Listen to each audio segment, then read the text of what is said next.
he would step across the line.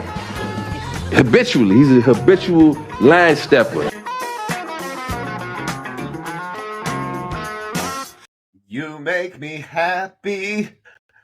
Thank you all for listening to the Habitual Line Steppers podcast. I'm Garrett Charles Langley Henson. And I'm Terry Ricardo DeShazo the second. What's good? We're back. Yeah, I'm about to get that record deal, bro. I don't know if you heard in the little intro there, but I'm getting those Adele ranges of the vocals. It's happening. Yeah, okay. The chandelier. Jesus Christ. Oh my God. Well, thank you guys for waiting for us. We are back. Had some technical issues with my computer. Had some scheduling issues with my life.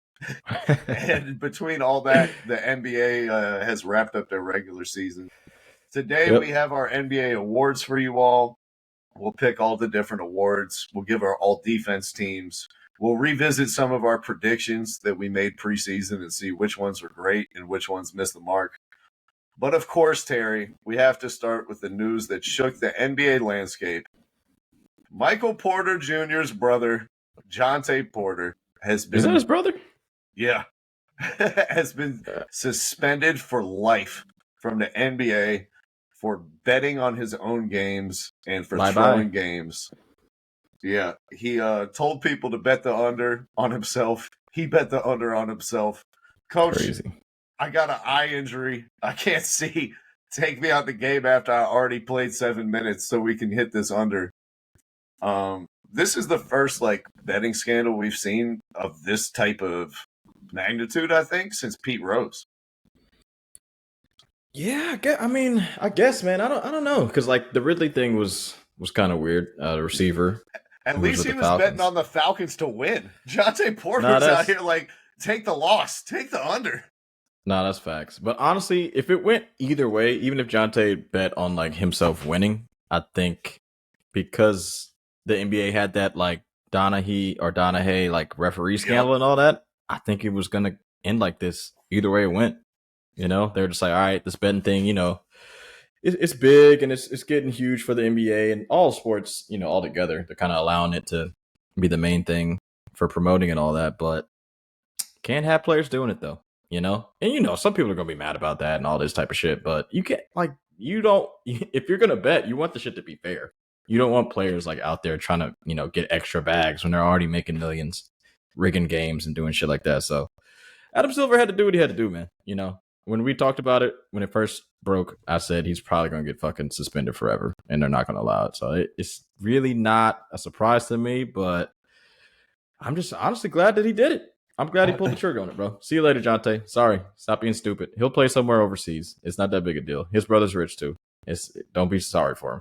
He made $21,000 from this bet and you fucking whiffed out on the multiple contracts you could have got throughout your life. But it's all good, man. He'll be fine. He'll bounce on his feet. Hey, start learning Mandarin, bro. That's all I gotta say. Adam Silver, though, this is the first time that we've really seen him drop the hammer. Since taking over from David Stern, he's been a players commissioner. He's been a generally nice guy. He's been all about progressing the league, giving players more autonomy, listening to feedback from them on how we change the All-Star game and the playoffs and everything like that. This is the first time that we've seen him really be hey, you want to make me the bad guy? Make me the bad guy. But you are not going to play in the NBA ever again. And laying that hammer down. Yep. You would think that this would deter whoever would come next. You would think. Who would try to bet on it's crazy, games. Man. I don't think nobody else is going to do it. This is the statement. He did it. Yeah. It's over. We don't have to worry about this shit anymore. Good on him, though. Good on him. Mom, how much did he make? 20 grand? 21. Yeah, it was 21,000. Yeah, it was 21,000, something like that. Yeah, his contract for this year was $2 million. Yep. That's a bad bet. That's a bad bet right there. Got greedy, man. He got fucking greedy, dude. Bet $2 million to win 20,000. Wonder what those odds are. 20 to a million. Get him out of here. He's an idiot. Plus 10,000, bro. Yeah, he's out of there, man. It is what it is, bro. I mean, it had to be done, right? There's nothing else you can do. Dude, Michael Porter Jr., you couldn't have talked to your brother. You couldn't have seen this coming. You couldn't have let the young fella know. Hey, he went rogue on that one, bro. He Hey, went straight rogue on PJ, that he's shit. like, hey, miss me with that shit. That's my brother, bro. I'm out here balling. Like, you never gonna see me turning down shots trying to get the under. I tell everyone hit the over. Yeah. Nah, it's done though, but it is what it is. Big story. I love it. Shante, see you later. See you in China, I guess. Turkey, Italy. There's a lot of places. Just learn to speak the language. He's a hooper though. He's good. He's really fucking good. So wherever he goes, shit, I might bet on those games, to be honest. Because he's about to hoop. He's about to go crazy out there. Who's the guy who played for the Cavs who does NASCAR? Bob Bradley? Oh, I have no idea. What's his name? I don't know. Fuck. He was like an all-star big man for the Cavaliers. And I want to say the It's Hornets. possible that is him. Yeah. I think it's he possible made that is him. Jonte next career calling NASCAR. Maybe. I know who you're talking about. I cannot think of his name though. He's like a country it's driving me crazy. Yeah, he's like a super country dude. guy. Yep. Yeah. 7 feet tall. I know who you're talking about. Yeah. I can't think of his name. He is a junior though. It's a something junior, I believe. Is it a Bradley? Is it a Bob? I don't know. All I know is that something like that. Charles Barkley thought the Sixers were going to draft him, and then they trade the number 1 pick to Cleveland for a bag of peanuts. That's all I know. But yeah, I think that's enough on Jonte Porter. I think most people don't even know who Jonte Porter is, and this is the first time he's hitting the public consciousness. Yep. Shout out to you, man. You're not going to be playing in the league. So let's get away from talking. Let's get away from talking about China, and we'll talk about the actual NBA and players who play within it. It is that time of year where all the awards ballots come out. This show, we got MVP, we got MIP, we got Rookie of the Year, we got Coach of the Year, we got Most Improved Player, we got Sixth Man, we got all defense, we got it all. So with no further ado, Terry, why don't we start it off with the MVP? You give me your 5, I'll give you my 5, and then we'll talk about where we're different or why people deserve to be where. I got you. So, for me, I was kind of oscillating throughout throughout this year. And I think I'm just going to keep continuing my hater parade, Jokic has been great. Oh no. But I can't give it to him. I can't do it, And I feel like some of the reason why people want to give it to him, he's consistent as fuck. He's doing his thing. He played in 79 games. He's never going to get hurt. He's the best player in the league. But the team, I don't know, man. You guys had the same record with OKC. You didn't get 60 wins this year. I wasn't super impressed with what they did. He's always going to do what he does. Until he retires, I feel like he's going to be the same fucking player. But with that being said, I'm looking at the precedent from what the past has given me. Michael Jordan only has 5 MVPs. Oh, this is what we're doing. Hey, okay. LeBron James only has 4 MVPs. Hey, man, you got 2. I'm not giving you a makeup MVP because they should have gave you the one last year. I'm not making this is a new year. I'm not doing any makeup bullshit. SGA, he showed me that he was a fucking straight hooper all year long. They had the 1 seed in the West, which is very important to me. Their team is the second youngest in all of the NBA.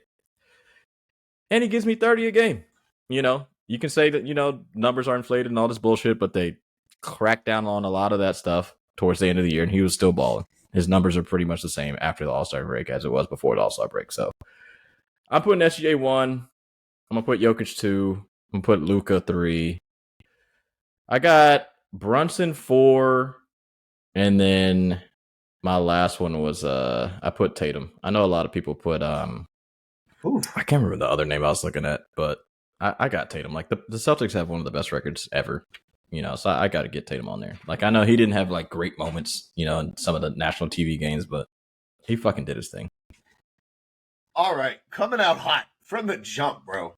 Tatum. From the jump, we're going to have disagreement. I had Jokic 1, Luka 2, yep.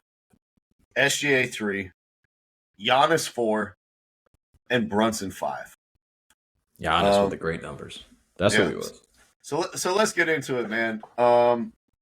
You had SGA 1. I had Luka 1. For me, I had Jokic 1. Jokic. Yeah, Jokic. Yeah. For me, Luka was great too. This is not a debate for me anymore. The Nuggets are the best team in the NBA. Jokic has been the best player in basketball for 5 years in a row. My man's the on-off numbers, once again, are absolutely ridiculous. The Nuggets outscore other teams by 12 points per 100 possessions when Jokic is on the floor. They lose those minutes by 9 points per 100 possessions with him off the floor. That's a 21-point swing when he's playing as opposed to when he's sitting on the bench. That's by far the biggest in the NBA this year. Just casually finished this season 5th in total points, 2nd total in assists, 2nd in total rebounds, 1st in total plus minus. Can I ask you a question? His hold on real quick. His true shooting percentage in crunch time, Terry, was 70%. Oh, amazing. This season. Yeah, it's amazing. 70%. He's a fucking beast. He needs to shoot more, bro. But keep going. No, you wanted to ask me something. Go ahead. Oh, I was just going to ask you, since what was the year in which time did we start caring about totals? I just feel like that was. I always felt like totals are more representative than averages when you do the MVP type of stuff, because for you to have value, you got to be on the court more. So if there's a guy who played 79 games like Jokic, and there's a guy who played 66 games, 66, you know what I mean? Yeah. That's a 13-game difference, and you have to be a hell of a player to make up not being on the court for 13 games. No, that's true. I don't know. I was just looking that up the other day, between LeBron and Jokic, because I'm a huge LeBron fan and Jordan too, the 2,000 points thing. And I know Jokic isn't a huge scorer, but he's still, I think a couple of years ago he was at 27. It might have damn near been 28 because Murray missed most of the season. But I feel like the 2,000 point shit wasn't that big a deal. And now, all of a sudden, if you get the 2,000 points with the, close to I don't know, the assist or whatever, but it was either 500 or 1,000 assists or some shit, and with the rebounds and all that, it's just oh yeah, the totals are crazy. But I don't know, I feel like we're just starting to keep making up these fucking categories, and it's not making me super upset, but it is starting to smell fishy. We keep thinking of I've said this other for things. Years, at least in terms of scoring, the scoring leader, or whoever the scoring award, that goes to the NBA's top scorer. That should be the player who scored the most points. The total points. Yeah, and I've said that for years. You led the NBA in scoring during the season. You're the scoring leader. Interesting. But that's not always how they do it. You got Jokic. That's cool. I got Jokic. No surprise here. I've had him all season long. He's coming off an NBA championship. He's dominant in crunch time. His team is the best, the best in the league when he's on the court, and a fucking playing team when he's off the court. Nah, he's the best player. I mean, you could a lot of the teams the on-off shit isn't. It's not super important to me, because a lot of these dudes' teams for some reason just don't know how to fucking function. Besides Boston, without their star player playing. But even though his on-off is way more than other players, but 21 point difference, bro. 21 points per 100 possessions. I've seen some crazy ones. I know for sure he's definitely not going to be unanimous. But I would like to ask, why weren't you more impressed with SGA opposed to Luka's numbers are also insane, but why you got SGA 3? I would love to ask every voter if SGA's 3, I'm just why though? His team is literally a bunch of college players almost. I think the difference for me was the amount of points that Luka generates for his teammates. Gotcha. Luka, what was he? 9.8 assists this season compared to SGA, who was at 5 point something. Also a greater amount of his assists are 3-pointers that are made, they're wide open. So they have a higher average value than SGA's assists, which usually are alley-oops or mid-range type of buckets. Obviously SGA, much better defender than Luka. And He's the SGA best may defender have on a the list case. besides Giannis. Yeah, for sure. So a legitimately two-way player, and you can argue like what's more important, his defense or the playmaking for others. But I just think Luka has kind of reached the you can't guard this guy, period, territory. And if you, Leading the league in the steals. additional SGA resources leading that the league you in have to steals. throw at him to slow him down, yeah. Now Tim Hardaway's getting off. Now everybody on the Mavs is getting off as soon as you put two on the ball with Luka, and he's averaging 34 points a game. 34 and 10 is nothing to sneeze at. It's Like awesome. you're basically Yeah. a whole solar It's awesome. system of offense unto yourself. And as soon as they got the team right around him, and they made the trades at the trade deadline, they've had the second best record in the entire NBA. Maybe. I think so. Terry, I don't. Do you see the issue that just popped up that you got Riverside open and other tabs? It's not open. This is the only tab open. All right, perfect. So yeah, and then while we're still on Jokic, the one thing that I will say about him that hasn't been talked about, I think, at all this season, and it's been a dereliction of duty by the national media, is his improvement as a defender. Nuggets had a top 7 defense this year. Insane, for his whole right? career, everyone's talked about Jokic like he's a defensive sieve. He can't protect the rim. He can't get out on the perimeter and stay with guards.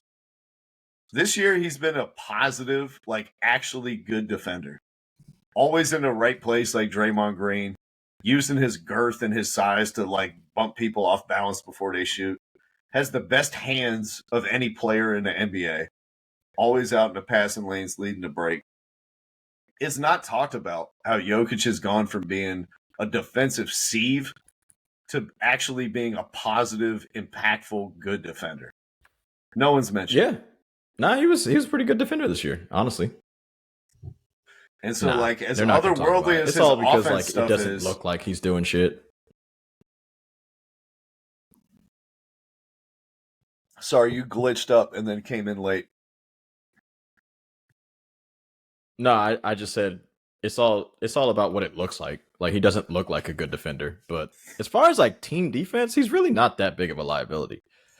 Because I don't know, it's the way he even on like the pick and rolls, right? And they even got him, in isolation. And even if the defensive rotations, he's always kind of there. He's never really like this huge. Like 3 years ago, yeah, you could say this dude was a really bad defender, but now that's really not in the repertoire. I mean, honestly, out of all the top MVP candidates, he's probably third best defender, fourth maybe, because Brunson's really not doing a whole bunch of defense. Luka, we know, is not playing fucking defense. Hell no.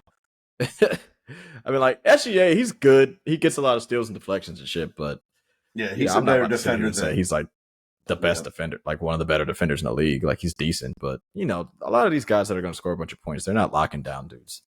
This isn't like the fucking 2000, like the early 2000s and the 90s. You can't just go both ways, bro. You can't be a complete two-way player these days because it's fucking impossible. Like how fast everybody's moving and everything. So, I do have to give it up to him. Even with all that said, top 7 in offense, top 7 in defense. Like that's not easy to do, and more people need to pay attention to what Jokic just turned into on that defensive side of the ball.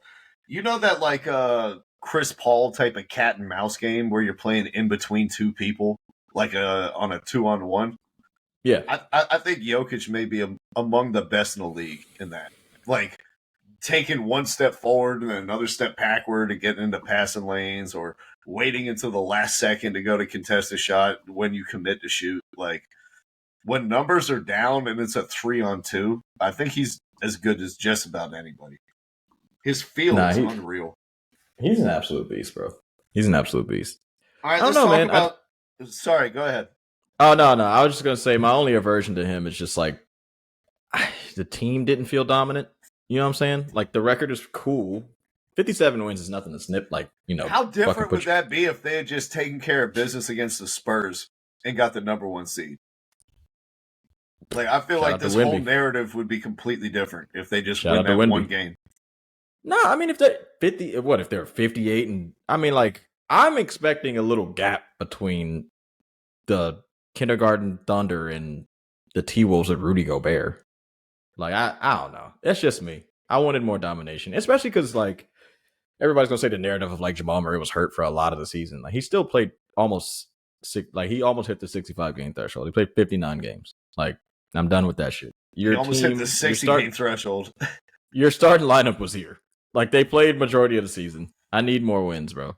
Like, he's the fucking best player. And so why aren't you picking him for MVP? If you scored 7 points. He scored 7 points versus the Pistons. I'm really mad about that. You remember when Joel Embiid scored 0 points? That shit pissed me off. He fucking lollygags too much during the regular season, which this award is kind of, very important to.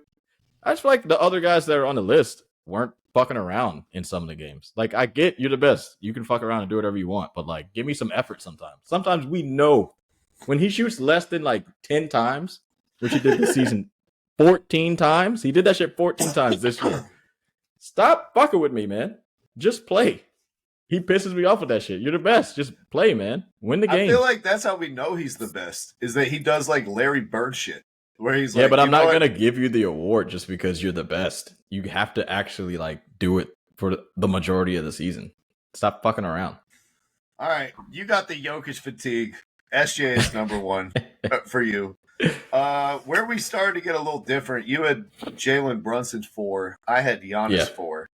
I got no problem with it. Just the Bucks were really bad. Yeah, I think Giannis just really hurt himself by campaigning for Adrian Griffin and then campaigning for Doc. Yeah, it's a bunch of weird stuff. He cost himself a lot of continuity. You already had a lot of moving parts with Damian Lillard coming in and Drew going out. Yeah. Grayson Allen, going to the Suns. But Giannis is the best PER in the league. He's averaging over 30, a career high, almost 7 assists. Yep. Round up to 12 rebounds a game. Shooting 78% in the restricted area while making over 180 more shots in that area of the court than any other player. Mm-hmm. Like, that is unbelievable. 78% on 180 more attempts than anyone else. And he's the best defensive player on the Bucks. Will maybe be an all-defense guy. Like, Giannis. Possibly. Maybe a little slept on this season. And I'm glad both of us had Jalen Brunson to give him some recognition. Yeah. For me, he edged out Tatum. I just felt like he had to carry a higher load than Tatum had, especially after Randall went down. Do not put Tatum first team All-NBA. Don't do it. He's not a top 5 player. You guys will have to wait till Monday to see that. But I just feel like Jalen Brunson put the team on his back, bro. Like the Knicks outscored other teams by 9 points per 100 possessions while he was on the floor. They were -5 when he sat. They obliterated teams after Randall got hurt and Brunson had to take over and shoulder the load. He averaged 31 and 8 after the All-Star break and is the reason the Knicks got the number 2 seed. Like, I think Tatum had a good season. It's a charity 2 seed. But not a great season. And with all the other talent on the Celtics, his contributions kind of gets diluted a little bit because so many other people can step up. Yeah. Josh Hart is not going for 30. Okay? No, never. Like, Isaiah Hartenstein is not going for 30. Jalen Brunson, OG Anunoby was hurt the majority since he got traded there. It's had to be Jalen Brunson or bust, and he's been spectacular. So 50 I felt wins it's for right the to Knicks. recognize him. Yeah, 50 wins for the Knicks. Plus, the Bucks, they were 20 and 21 after the All-Star break. They lost games on purpose, bro, to be a 3 seed, to play the Pacers, who fucking whipped their ass all season. Right. They might be lucky that Halliburton's hurt, but come on, bro. Y'all scared of the Heat. Y'all scared of the Sixers. They ducked the smoke, Giannis. Great season. All-time season. I think, literally, was he the only person to average 30 and have a shooting percentage over 60? I think that he was literally the only person. I was surprised because Shaq wasn't even on that fucking list, or Wilt out here fucking missing put layups and shit. But stop ducking smoke, boy. Pat Beverly said it one time, and Giannis was like, me no duck smoke. Pat, I never duck smoke. Never duck smoke. Champion never duck smoke. I don't know. You were ducking that smoke, my boy. And good luck. Y'all boys better make some noise, or I might be out on Giannis too. I might be out on him. He hasn't improved. His game hasn't improved. He's dunking and doing a whole bunch of shit. He's dominant like Shaq, but jump shot, trash. Doesn't have a lot of fadeaway shots in his fucking game. Post game is okay. It's still brute force, bro. And we'll see how it goes in the playoffs when people do the whole fucking build a wall shit. Can you fix it? Can you beat it? I don't know. We'll see. When they won the championship, a lot of injuries. But, you can say that every year. But good luck, my boy. That's all I got to say. You will never win an MVP with a fucking season like this. And I'm not voting you top 5, bro. Shout out to you, though. You're a great player. All right. So for our first award, just to recap, I got Jokic. You got SGA. Let's go to one that's a little easier. All right. That was a pretty hotly contested. Rookie of the Year started off easy. Head-to-head race. Chet is on a winning team. They're the number 1 seed. He's contributing to winning while Wemby is playing for the worst team in the league. How do you not value winning above? And then the season went on, and we're like, yeah, okay, let me fall back. Let me fall back a little bit. Wemby is clearly the Rookie of the Year. At least he is for me. Bro. No, he's Rookie of the Year. We can just have a whole like gobbler fest about Wembanyama. Like, this dude is a fucking beast, bro. And I would like to say, first 2 months though, I was like, what's the hype about, guys? He's doing some freaky shits every now and then, but bleh. But then once the season kept going, I shut the fuck up. This dude's a fucking monster. Once they stopped playing him at power forward and playing Zach Collins at center. Yeah. They're like, man, I'm so... This is a crazy adjustment. Put the 7'5" guy at center. Who would have thought? I'm telling you. Like, Chet was... And also Chet got drafted last year. But, like, can you imagine if Wemby was on OKC right now? Like, I know it wasn't like a possibility. But, like, brother. I mean, 57 wins? Shit. They might have had fucking, like, 66. Right. 67 wins. 67 wins. Yeah. It's like that. Wemby, he's crazy, bro. 21 points, 11 rebounds, 4 assists, 3.6 blocks, and 1.2 steals. Yep. Despite playing in lineups that were designed to sabotage him, whether it was playing the power forward while Zach Collins was at center, where it was Jeremy Sohan being his point guard, whether it was refusing to play Trey, what's his fucking face? You talking about Trey Jones? Yeah, whereas refusing to play Trey Jones, the only point guard with him, even though they were kicking teams' ass every time he played with a point guard. They're like, no. You play power forward, and we'll make the power forward play point guard. Despite all that, that's true. He still dominated. So he's number 1 for me. Number 2 for me is Chet. Unlucky that your rookie year was against a generational prospect, but still a lot of props to you. He played in all 82 games, which is a bet I never would have taken before the season, considering he was injured his entire season that he was drafted. He's about 195 pounds soaking wet. Played 82 games, averaged 17 points, 8 rebounds, 2 assists, 2.3 blocks. Was really the only credible big on their whole roster and played a ton of minutes and gave them defensive solidity. Yeah. Not too often you see rookies step in and be like, yeah, I'm a top 4 contributor to the number 1 team in the West. So I think he gets a lot of credit for that. It's amazing.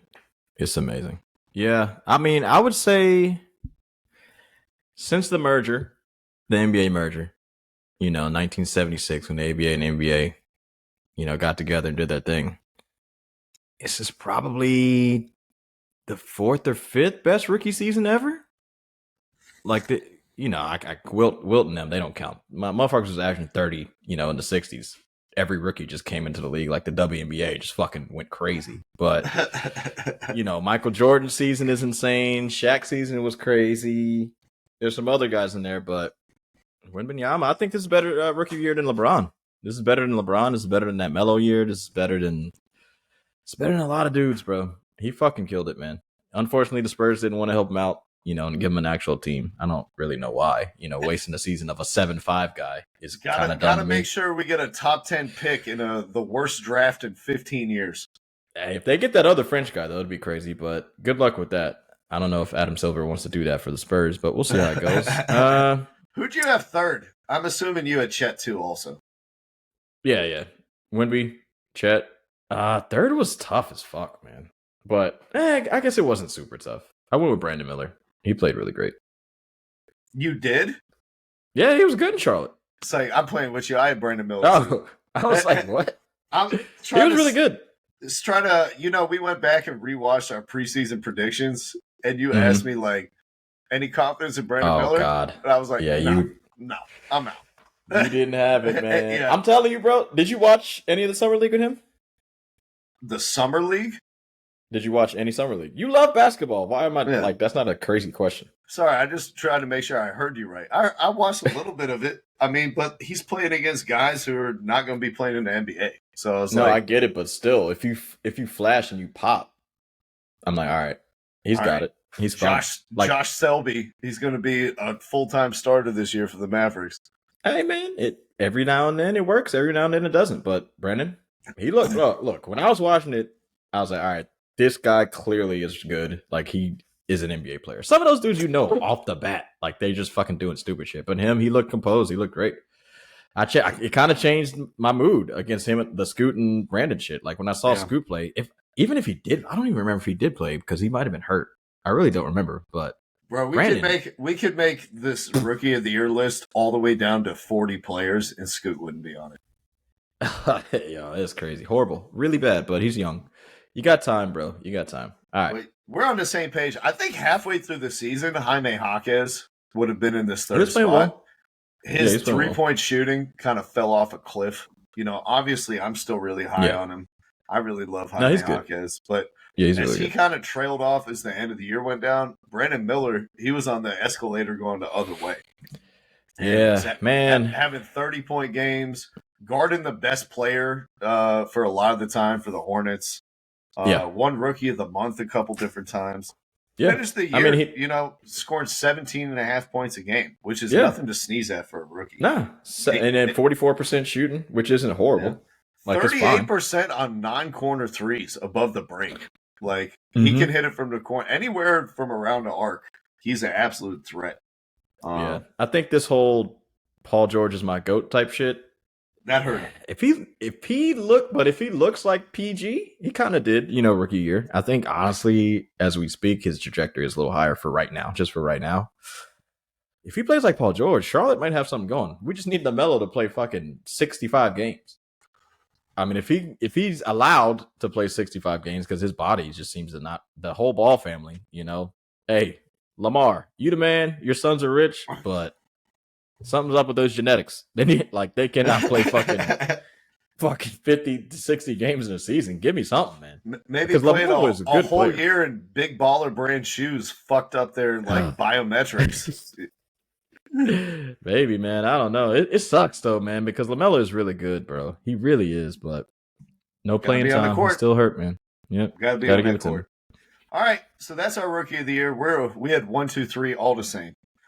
Yeah. Most improved player. I think this is when we'll start to get a little different. Who did you have? You want 3? Yeah, I want 3. Or just the 1? Give me 3 to 1. Let's build up the suspense. Tease me with it, Terry. You go first. I went first in the last one. Okay. Number 3 on my most improved player list is Jalen Suggs.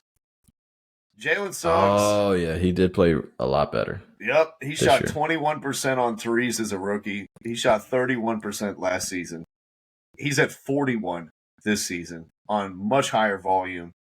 He went from being like a draft bust 10th man type of guy to all defense team type of guy who's a legit 3-and-D weapon. A big reason why the Magic, led the 5 seed. I did not see this leap coming. It wasn't one of these things that's just like he got more opportunity, like Tyrese Maxey or something like that, where it's like, oh, he got the ball in his hands more, but he's always been good. No, he wasn't good. He couldn't dribble. He couldn't shoot. And he committed a bunch of dumbass fouls. And now he's a lockdown defender who shoots 40% from 3. So number 3 for me is Jalen Suggs. Number 2 for me, and this is with a bullet, Terry, because I found this out this morning. that he applied for like a injury designation.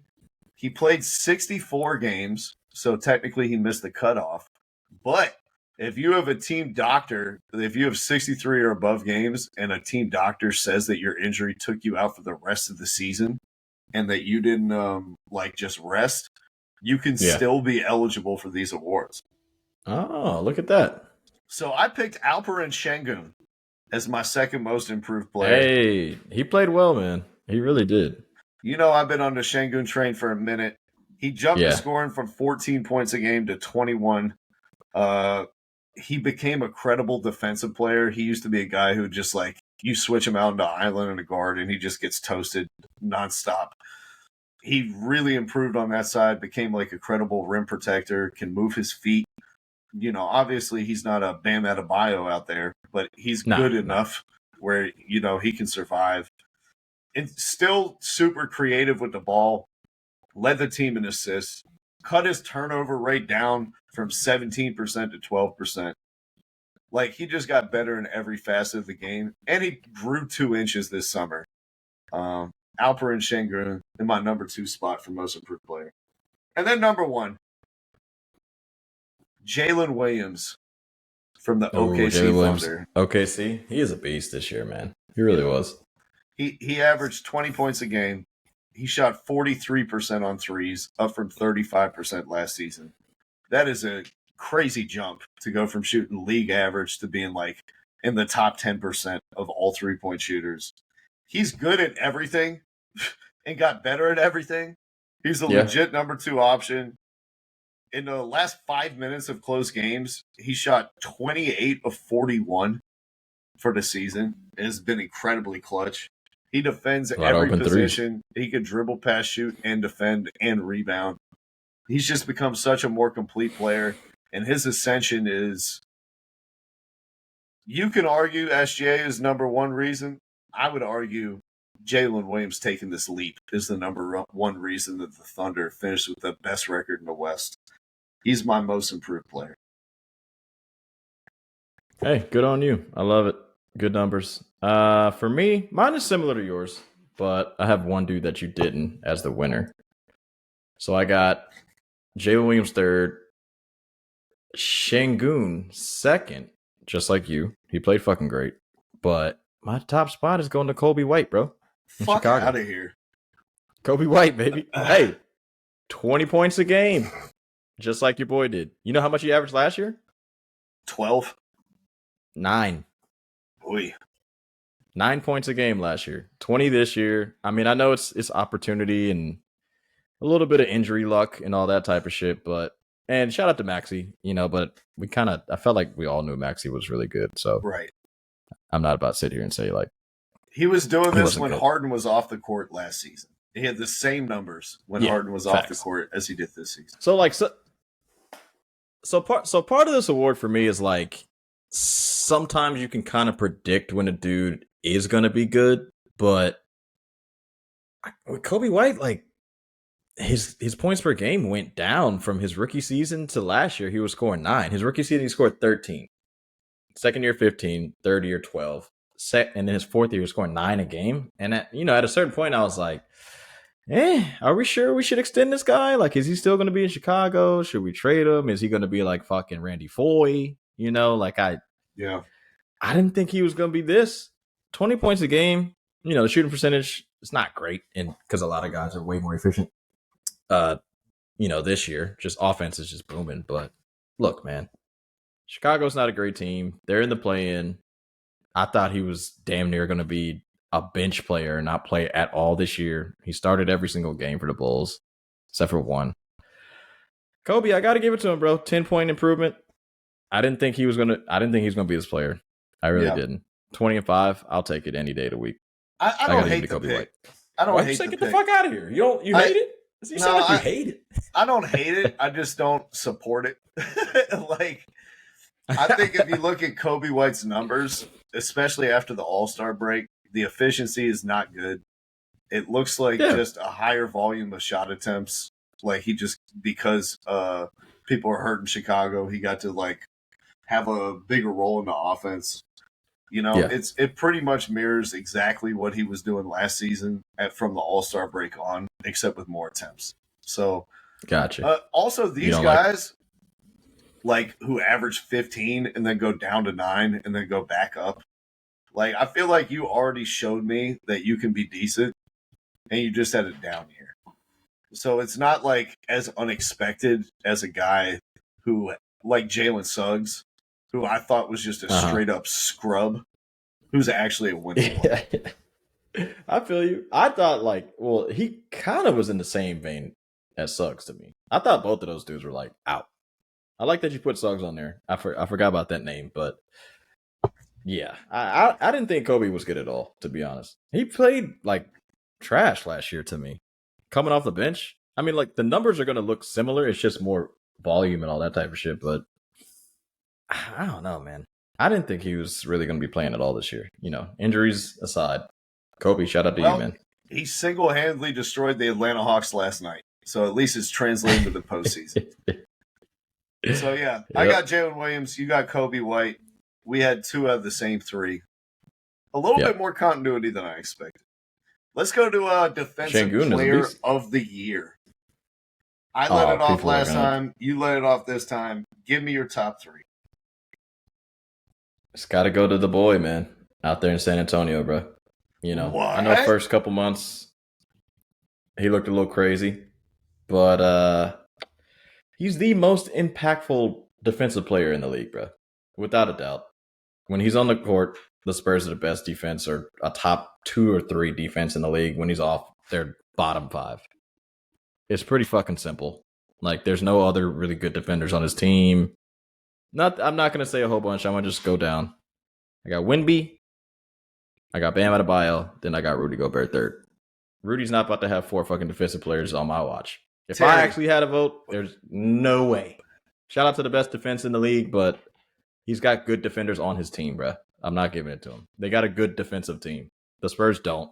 And the Heat, Bam. He can guard almost every single player on the court. Can't say the same for Rudy. And then, what am I supposed to do with Rudy out there on skates in the playoffs? Like, every fucking year, he's not, like, on the court and they're losing games. Last year, he was hurt. You could damn near say you can give him fucking comeback player of the year because last year he played like ass. But apparently he was hurt. Put him on a goddamn injury report then. Tell me he's hurt. He looked horrible last year. This year he looked great, but like it's the same old story every year. He did the same shit in Utah. You know what I'm saying? Like I'm not falling for it. Good defender, good blocks. Like I said before though, in this NBA, you need to show me you have switchability. You need to show me that you can guard a guard for at least 5 seconds. Rudy's gotten better at it this year somehow. You know, he's moving his feet a little quicker. He looks okay at it, but I'm not saying it's still not looking like that.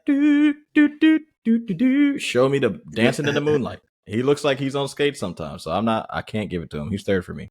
Still give him some credit, but I'm not just giving just shot blockers defensive player of the year anymore. That's done for me, at least. It's a different NBA. Go ahead. I have the exact same list in the same order. There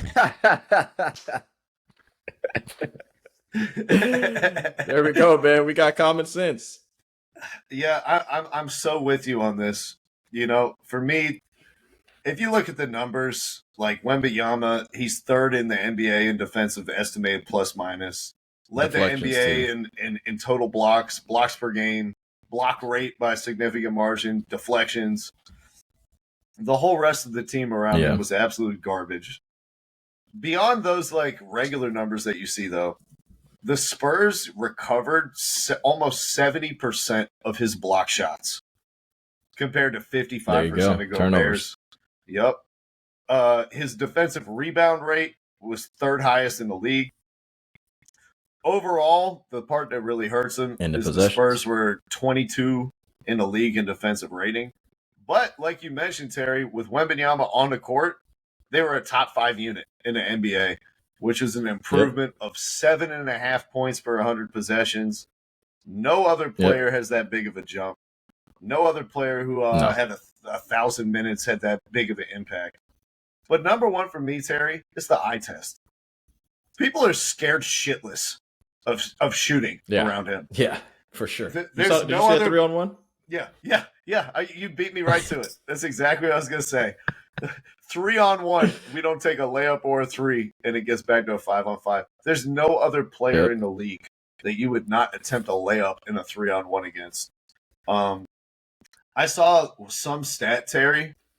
He only contests 40% of the available shots. Mm-hmm. Rudy Gobert was at like 67%, and yet teams shoot a lower percentage with and him he as has the way more closest blocks. defender. Yeah. So just And his presence, the total blocks alone is worth getting people shook. It's the total blocks too. He has way more blocks than Rudy Gobert. Yeah. Like I don't remember the exact number it was. So I'm looking at it right now. Hold on. Rudy Gobert has 162 blocks this year, right? Compared to his other defensive player of the year, same years. Rudy Gobert had 190 blocks a year he won defensive player of the year. He had 214 blocks one of the years, and he had 189 the other year. 162 isn't cutting it for a shot blocker, and I get it. I think in Utah he deserved him way more because, as we can see, Donovan Mitchell was a horrible defender. Joe Ingles, he did what he could do. He wasn't a good defender, and I don't remember the other guys, but like Derek Favors, whoever else was beside him during those years in Utah, they weren't good defenders. Minnesota has pretty good to decent fucking on-ball defenders on the wing and at the point where the ball is. So it's like I don't understand what people are doing. I don't understand this rhetoric of why he deserves it. Like, it's the same shit. If you have a shot blocker on the court, funnel it to him. That's simple. Like, why is everybody like, oh, this dude, he deserves it? But go ahead. No, I'm just 100% with you, bro. Like, Rudy Gobert had Jaden McDaniels, who's maybe an all-defense guy. He had Anthony Edwards, who's a top 5 isolation defender in the league. Wembanyama didn't even have a guy like Kyle Anderson. Kyle Anderson would have been the second best defender on the Spurs. And he was like the fifth best defender on the Timberwolves. So for me, I'm totally in line with you. Bam Adebayo at number 2. Again, we're thinking the same way. He's more versatile. He played 71 games. He's the best switching big in the NBA. He was first again in defending isolations against guards. Yep. And the Miami Heat finished 5th in defense in the total league, despite playing ragtag lineups due to injuries, no continuity, no other positive defenders on the team. Yeah. With Jimmy Butler's knee injuries this season, he's really regressed as a defender. Their second best defender, Kyle Lowry, now plays for the Sixers. And Bam was just kind of having to hold it all together with bubblegum and twigs and fucking spider web. And he was like, I'll hold it all together myself. And again, they were a top 5 defense. And then Rudy Gobert. He's first in defensive rating, among all the players who played at least 25 minutes a game and who played 50 minutes a season. Awesome. His defensive rating is 106. Awesome. Cool. It ranks number 1. You know who are number 2 and number 3? Anthony Edwards and Jaden McDaniels. Wembanyama and Bam? No. His 2 other teammates. So it's like, you've been the best defender on the best team, but you've also had the most help. You had 2 elite defenders. And when Rudy Gobert was off the court, the Wolves are only 0.8 points worse per 100 possessions on defense. So, see, this is the shit that I don't understand. Like, we got all the numbers are in front of you. All the deep dive numbers are there. Stop being lazy and just giving it to the best defender on the best defense. Stop doing that shit. Like, I feel like they almost kind of lazily did that shit when they gave it to Marcus Smart. I was like, bro, he's getting cooked. Yeah. I've seen him get cooked by Steph. I've seen him get cooked by like Kyrie and like Ja. Like, they killed him.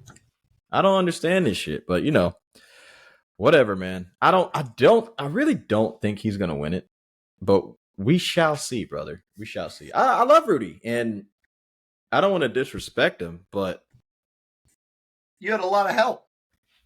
Yeah, that's all. You had a lot of help. And you only The had most to do the things that you were good at doing. You were never asked to do things that you're uncomfortable doing. Whereas exactly. Bam is switching on to guards in the perimeter. Wembayama is stopping 3-on-1 fast breaks.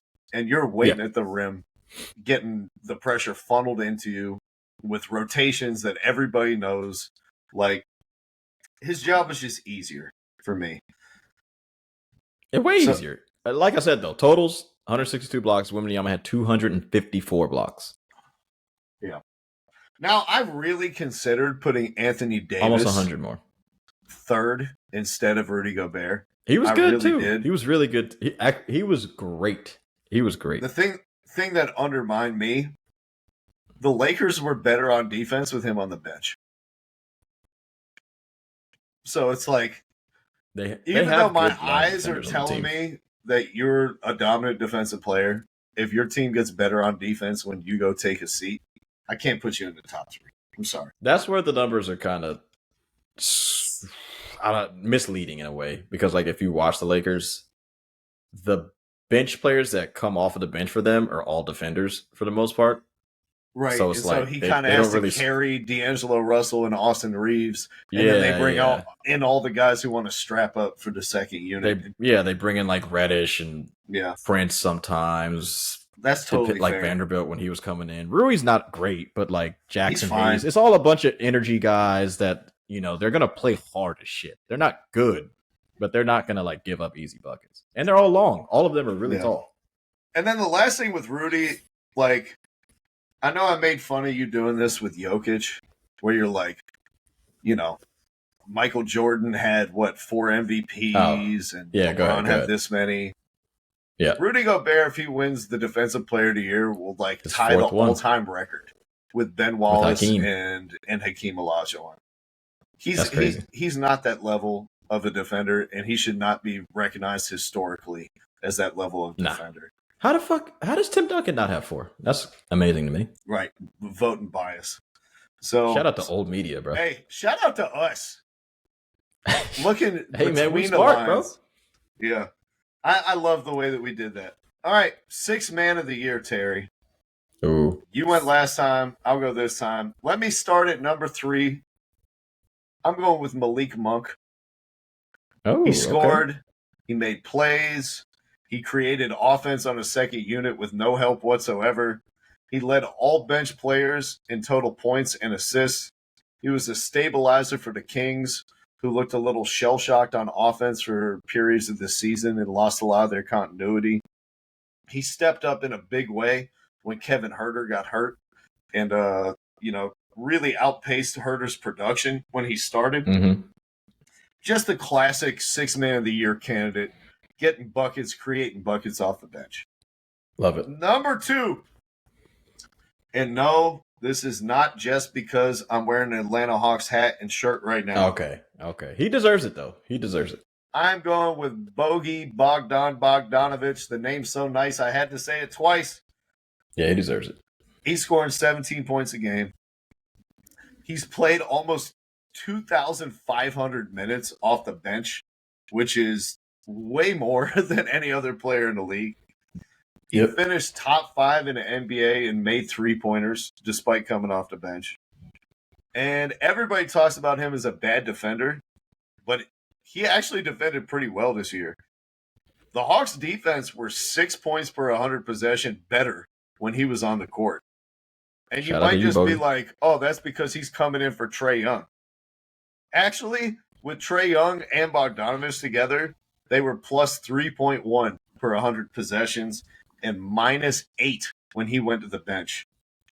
Bogey, I know a lot of people did not watch you this year. I cannot blame you. The Hawks would hurt anyone's eyeballs who has 20/20 vision. But he's been spectacular this season. And I think he deserves the number 2 spot for 6 man. And they stayed exactly the same when your best player is gone. Right. We were a 500 team with Trae and no DeJounte. We were a 500 team with DeJounte and no Trae. And we were a 300 team with both of them together. Yeah, man. But my last spot and the winner of this 6 man award can be no other then one of my personal favorite players, I've tooted his horn for years. Nas Reed is my sixth man of the year. He was a beast. In just under 25 minutes a game, he averaged 14 points and 5.5 boards. When Towns went out with a meniscus injury, he averaged 19 points a game on 50% shooting and 44% on threes. He actually spaced the floor better than Towns did this year, got up more threes on average, hit a higher percentage. He handles the ball. He makes slick passes. He beats people off the dribble. He's a good passer. And the Wolves went 12-6 without Towns and Nas Reed stepping into the starting lineup. Yeah. And were able to hang on for a top 3 record. Nas Reed, give it up for the big man. He's my sixth man of the year. Yeah, I got no problem with that. I love Nas. He was really good this year. I got 2 of the same guys, just one different. Holla at me. My 3. Huh? I said holla at me. Let me holla at you, girl. My 3rd is, I was thinking between 2 dudes. It was between Norm Powell. Well, actually 3 dudes. Norm Powell, Russell Westbrook, and Jonathan Isaac. 2 Clippers and a guy who plays 15 minutes a game. Whoa. Let me take a step back here. That man Jonathan, but I went with Jonathan Isaac, man. His fucking defensive impact towards the end of the season, bro, and kind of helping Orlando. I mean, they didn't go through like I don't know what happened to them towards the end of the season. It was weird, but the way this dude was strapping up Tatum, Kawhi, like the games I watched, like LeBron, Zion, they looked at him. They're like, "Hey, man, run something else. This motherfucker right here, he's not playing a lot, but when he's in the game." Orlando, difference number 3 defense in the league. He's a fucking beast, man. Offensively, he's still got some steps to go, but as far as impact, I want the defensive end to have like some say in basketball because it does. So I kind of have to give it to him. Shout out to Russ and Norm. They're really good. Russ, I don't think made it games wise. I agonized over Isaac versus Malik Monk. That was like Malik Monk was good too, man. Yeah. That was like who's going to be 3 for me. And at the end, it was just like Malik Monk played so many more minutes than he did. But I totally agree with what you're saying. Like Jonathan Isaac's 18 minutes a game or whatever it is was like another player's 28 in terms of the impact that he had. Nah, he's fucking good. Hey, a lot of people are going to see him in the playoffs. I wish there was like a Matisse Thybulle award for like best part-time defender or like best part-time impact player because he would certainly win that. But I just want him to play a little bit more minutes to get up in there. But there's no denying his impact. No denying it. I feel you. Yeah, he's there. And actually, do they do games for these awards? Because he only played 58 games. Yeah. I think it's 65 for all of them. So he might not make qualified. It, but we'll see. We'll see how it goes. But yeah, then same 2, except for flip the order. I got Bogey winning it. And hey, let's go. Caw-caw! Here's the silver lining for our season. Our crowning achievement, 6th man of the year.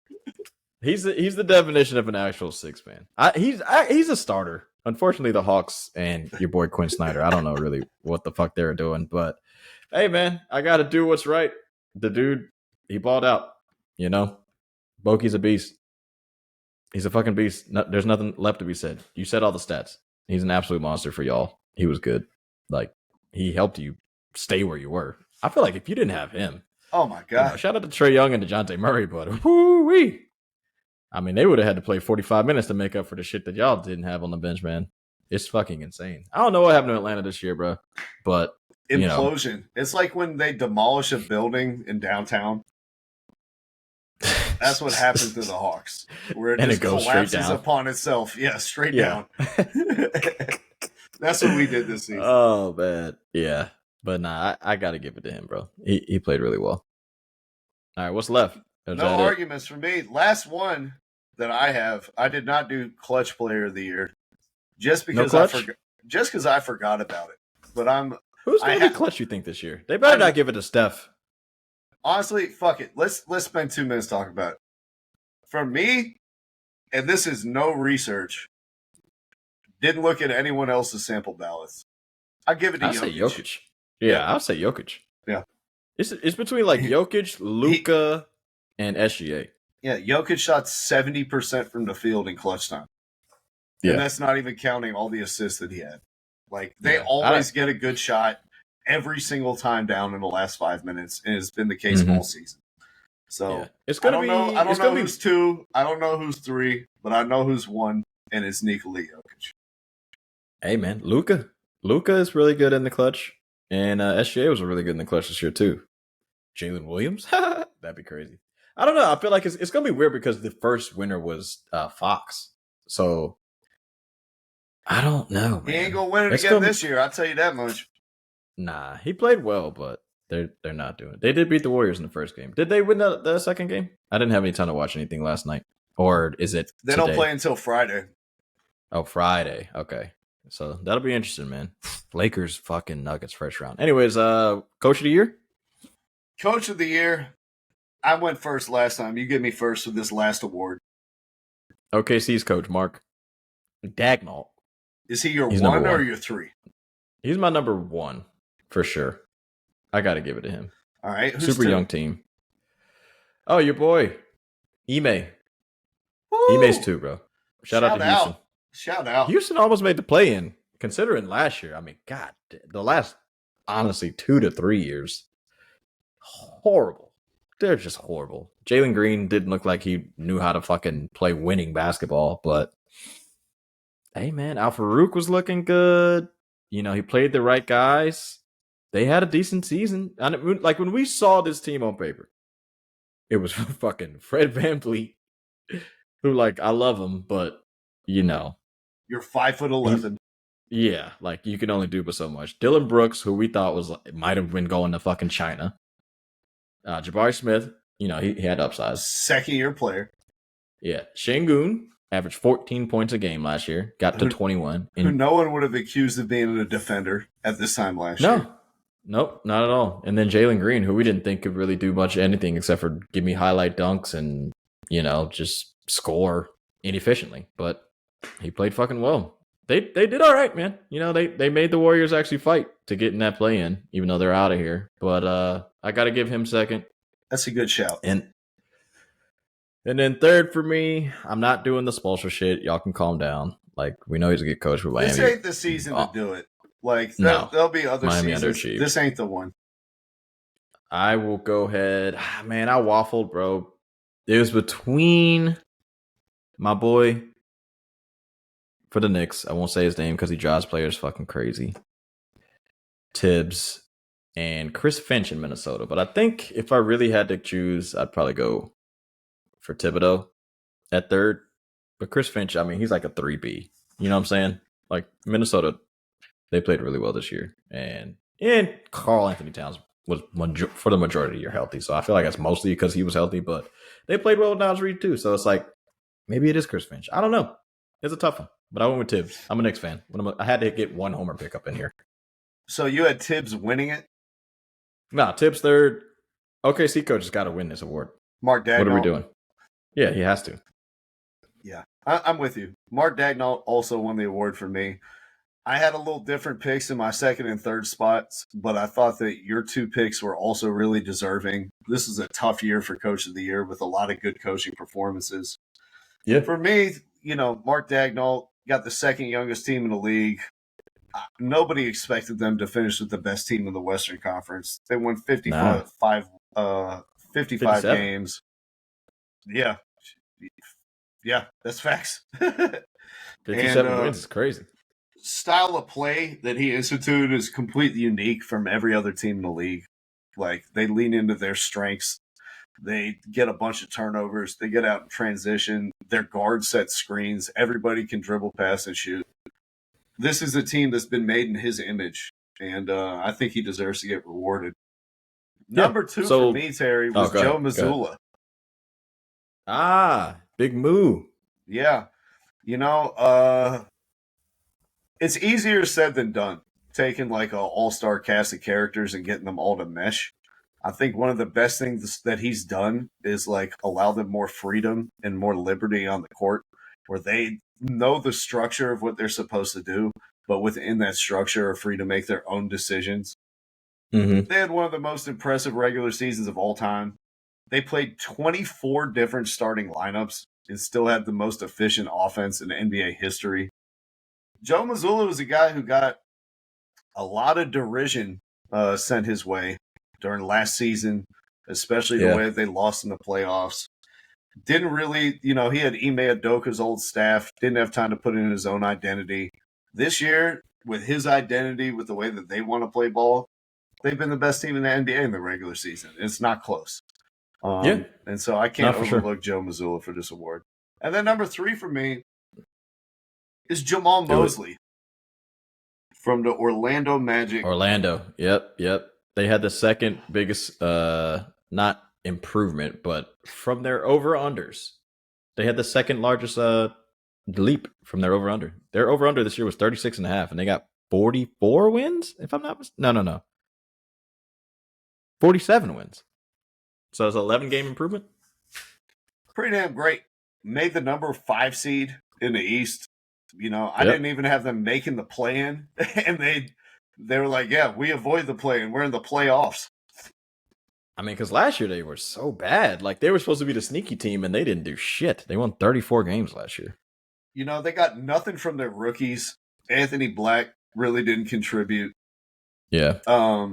What's his face's son? Juwan Howard's son.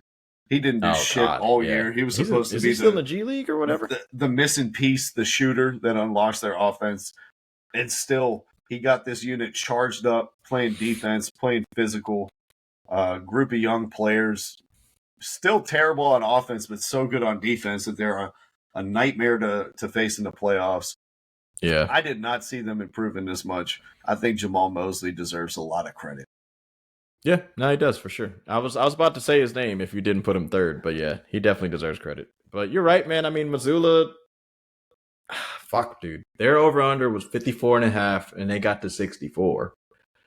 That's a crazy fucking improvement. And then the biggest one in the league was our guy in OKC, because their over-under was 44.5, and OKC got 57. So, he deserves it, man. And let me take a look at Minnesota. Minnesota's was pretty high, too. I said Chris Finch because theirs was 45, and they ended up with 56. So that would actually make them the second largest above the fucking Magic. Yeah, I don't know, man. I mean, great year for coaching, man.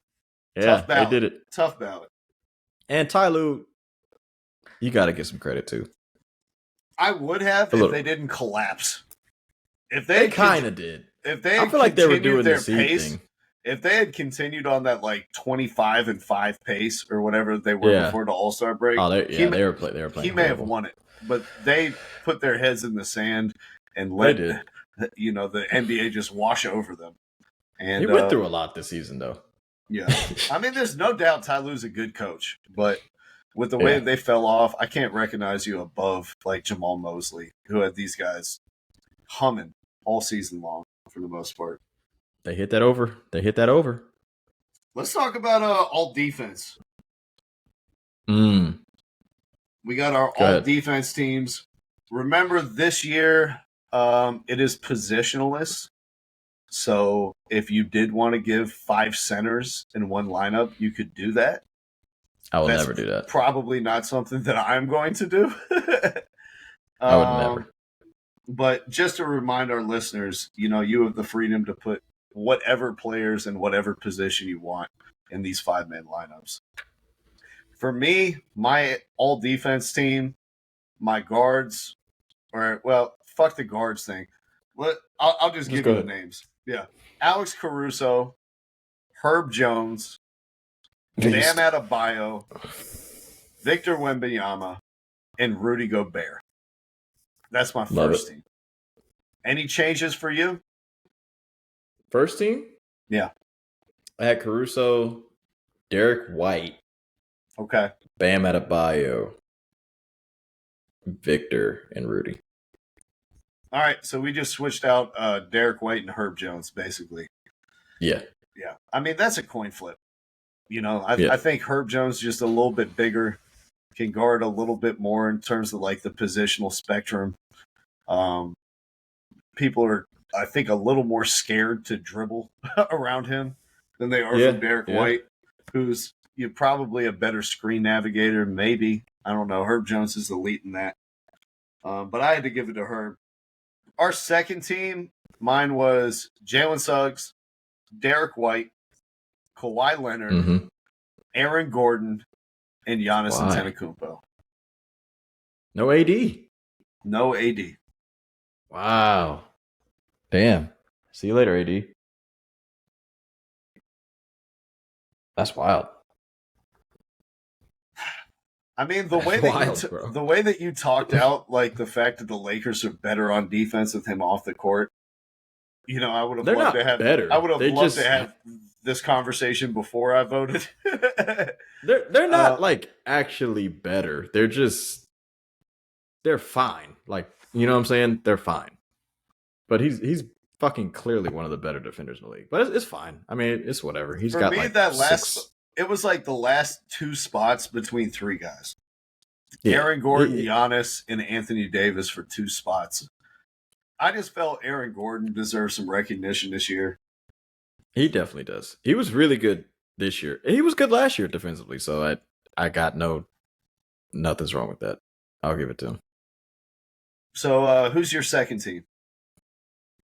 The only person I got that you didn't, because I got Herb's second team because you had him first. Yeah, I had so Jalen Suggs. Flip-flopped that with Derek White. Yeah. I got Herb, Suggs, Gordon, AD, Giannis. Okay, so it was Kawhi who you flipped out for Kawhi. AD. Kawhi played great. He was great this year. I mean, but defensively, I just want to say, like, and of course, we can't watch every single game that's ever played, but I watched all the Clippers-Lakers games. LeBron torched them. You know what I'm saying?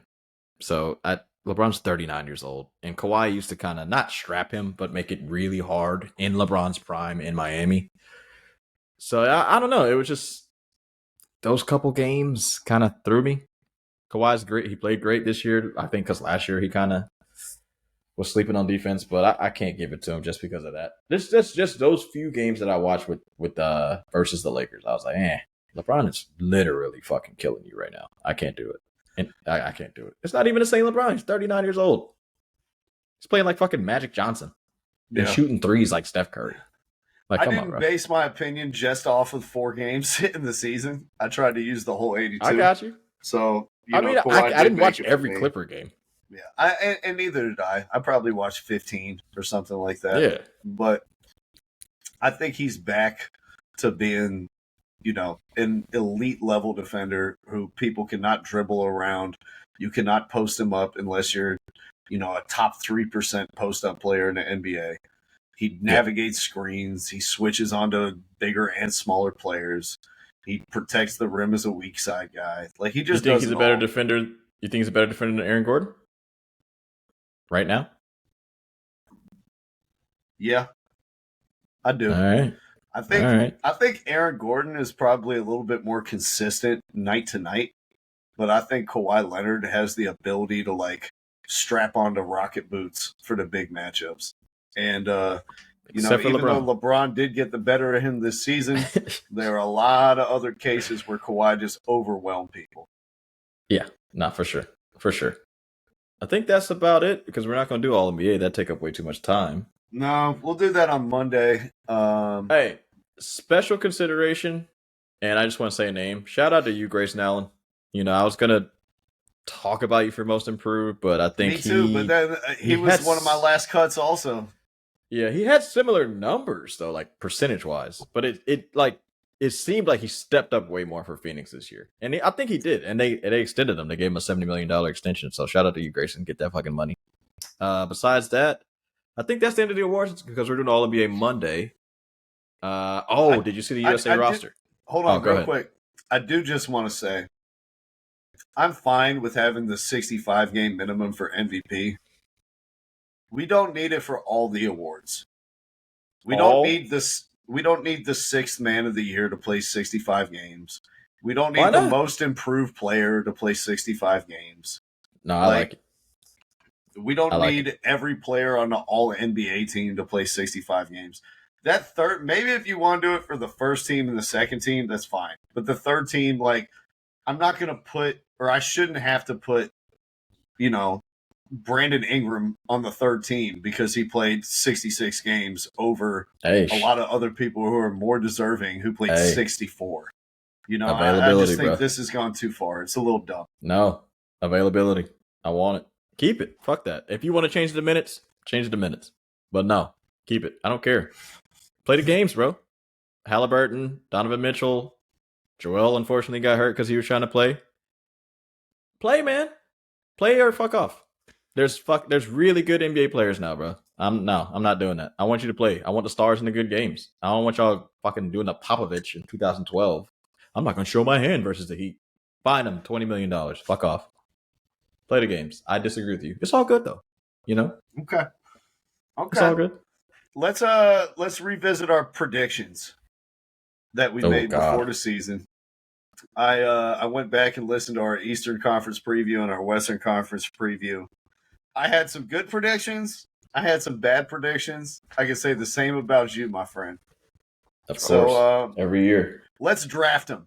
All right. Let's start off with our good predictions. All right. You draft your top 3. I'll draft my top 3. We'll go 1-1. All right, you go first. All right. My good predictions. I said that Embiid, it would be a miracle if he played 50 games this year and the Sixers would fall into the play-in. I was absolutely right. He You just carried. That? Yeah. I had the Sixers as a play-in team, and I was like, I'm not even considering Joel Embiid for MVP because he won't make the threshold. Injuries, man. Yep. And I was Fucking like, injuries. with James Harden gone, he's going to have to carry such a gigantic offensive burden. He's inevitably going to get hurt, and their record is going to go down the toilet. And I had them finishing, I think, 8th. And that's exactly where they finished. So that's my first good prediction. I'm taking that number 1. Hey, good for you, man. You did your thing. Good for fucking you. For me, number 1, for the good side, I'm going to go with my Celtics prediction that they were going to be one of the best fucking teams in the NBA. And they did you really went out on a limb. Hey, easy money, bud. Easy money. That's your number 1 pick? You're like, this is my best number take 1. That the Celtics would be good? They fake it on Missoula. They're faking on Missoula. I mean, I could go Clippers. Clippers going to be actually good when I hated the Clippers for 4 years. Bro, I could do that. You had them as the 5th seed in the West. They finished 4th. So I think you were spot on. Yeah.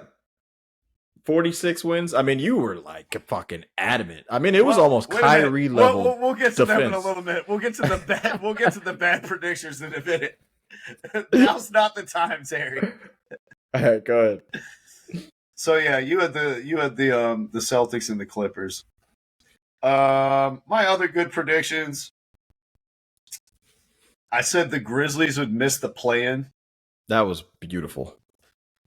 Ja hurt, man, though. That's tough. When he came back, did you start to get scared? No. Oh, the game winner versus the Pel. They were 3-0. They went 3-0 when he was playing. They got no bigs. They played like 50 players this NBA season. I knew they were going to suck. Ja was hurt. I knew it was going to be a tanking year. When Ja was playing, they were good. I knew Ja was going to miss a quarter of the season and probably get hurt. I knew they were going to be without Steven Adams. I knew they were going to be out with what's his face? Their other big Brandon, whatever his fucking name is, Brandon Clark. Thank you. Yeah, I saw this one coming a mile away. You're not making the playoffs. You're not making the play-in. Y'all suck. Terry, you had. I quote. Oh yeah. I'm really high. No. Let's do that later. Let's do it later. Okay. Oh, big disappointment, man. It's all good, though. Yeah. I knew the Grizzlies are going to suck. At least I got that one. What's your second best prediction? Oh, second for me has got to be Brandon Miller. Brandon Okay. Miller being a really good fucking basketball player this year. Yeah, I was out Absolute on that beast. one. Yeah, you were definitely out. You were. It's a little nuts. I'm just really glad that I got to. This summer, I had time to watch some of the summer league games, yo. So shout out to some of the vacations that kind of gave me some time to watch some of these games at night. It was beautiful. I saw Brandon Miller. I was like, this dude's good. And like I said, I really don't remember if Scoot played or if he didn't. He did or did play, but I think he played like one game in summer league and then got hurt. and then got hurt. Yeah, I don't know. That didn't. I was just like, that doesn't sit well with me, man. I got to see you a little bit. Like even Victor, like a lot of people say he didn't play great in one of the games, but he played really well in the other one. I was like, he showed me something. Scoot didn't give me anything, man. So shout out, give me that Brandon Miller. I'll take Brandon that. Miller over Scoot. That was a good call. That was a really good call. Easy. Man, Scoot, man, you still got time though, man. Please be good because you're going to have a lot of people looking stupid. In terms of my last one, this is tough to decide upon. Or no, I got two more, right? No, I had the Grizzlies and I had the so I only get one more. Yeah, you got one. Oh, what is my best one out of this? I think I'm going to say Timberwolves finishing top 4 in the West. They ended up finishing 3. I had them 4. I had them 7. People, yeah, a lot of people had them a lot lower. They were challenging for the number 1 spot the whole time. They killed it. I remained a believer in Rudy Gobert, the regular season anchor, alongside these guys, and that they'd have a top 3 defense. Honorable mentions for me, Terry. I had the Bucks firing Adrian Griffin in the middle of the season. Oh, that's beautiful. I had the Bucks struggling to guard, and I had them 3rd in the East. So I did nail that one. And I also had the Kings falling into the play-in. That was a beautiful one. So I think out of all of them, though, I'll probably stick with the Timberwolves finishing top 4. Timberwolves top 4. Damn. That's a good one. That is a really good one. You're right on that one. I think for me, I'm going to go with my Heat prediction, even though they were one slot worse than what I thought they were going to be. But we were kind of both spot on this one. Unfortunately, some injuries were a part of it too, but they got to start giving me something in this regular season. Like, this shit is starting to piss me off. I feel like they can't even get to 50 games with some of these dudes. Like, Bam finally, played 70 games again. He doesn't always, get to that threshold either. So it's like, that's got to be my number 3. The Heat underachieving like they always fucking do. They kill me. Because they were a 1 seed, 2 years ago? If I'm not mistaken? Yeah. I think they were. Yeah. I'm going to go back and look, but I think they were a fucking 1 seed 2 years ago. And then they dropped to the 8. And then, they make the finals. Yeah, they were 1 seed, 53 right. and 29. Yeah, you're right. Yeah. They drop to the 8. They go to the finals, and everybody's like, oh, they're back, baby. They're doing it. Stop. They ain't The back. cap. They suck. I'm sick of it. And I hope they get bounced. The Celtics and the fucking Knicks better do something. Don't fuck this up for me.